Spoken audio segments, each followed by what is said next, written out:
Assalamualaikum warahmatullahi wabarakatuh. Saya Alvina Zahara dengan NIM 1916050079 dari Prodi Perbankan Syariah UIN Imam Bonjol Padang. Baiklah, pertama-tama kita harus mengetahui card. Jadi card ini adalah artinya pinjaman.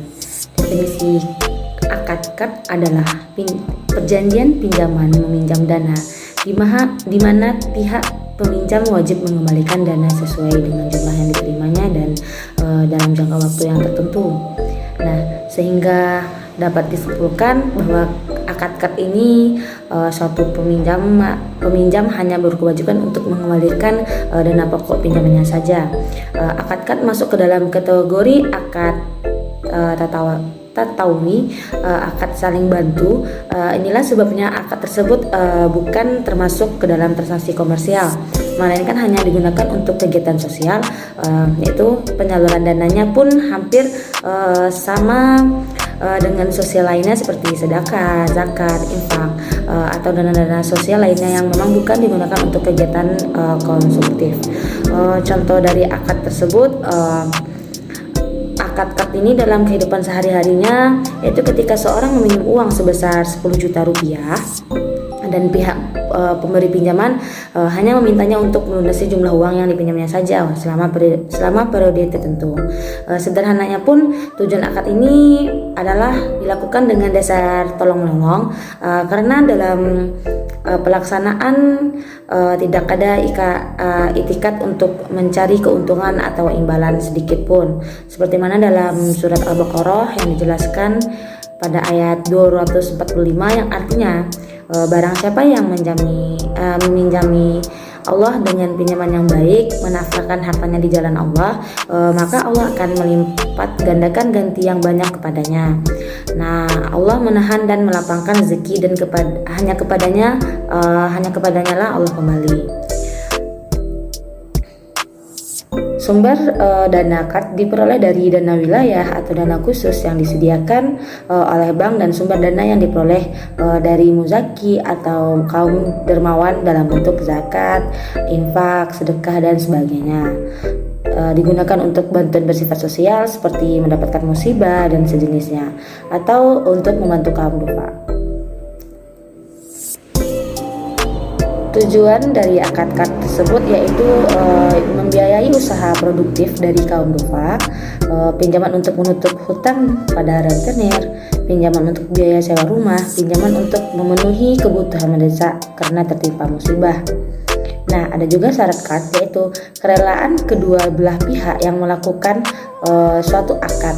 Dana yang akan digunakan bermanfaat dan halal. Skema pembayaran card. Mekanisme pembayaran card dapat digambarkan sebagai berikut. Nasabah mengajukan permohonan card. Bank menganalisa permohonan nasabah. Apabila permohonan disetujui, persetujuan dituangkan dalam akad card.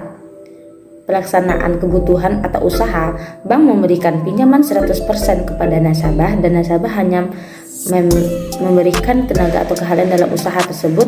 Bila mana pembiayaan telah jatuh tempo, maka pinjaman wajib dikembalikan oleh nasabah.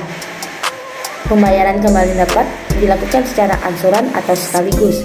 Keuntungan atas usaha yang dibiayai 100% milik nasabah. Aplikasi card dalam perbankan syariah berupa talangan haji, kartu kredit syariah, pinjaman untuk UKM usaha kecil menengah, pinjaman untuk pegawai bank atau lembaga keuangan yang bersangkutan.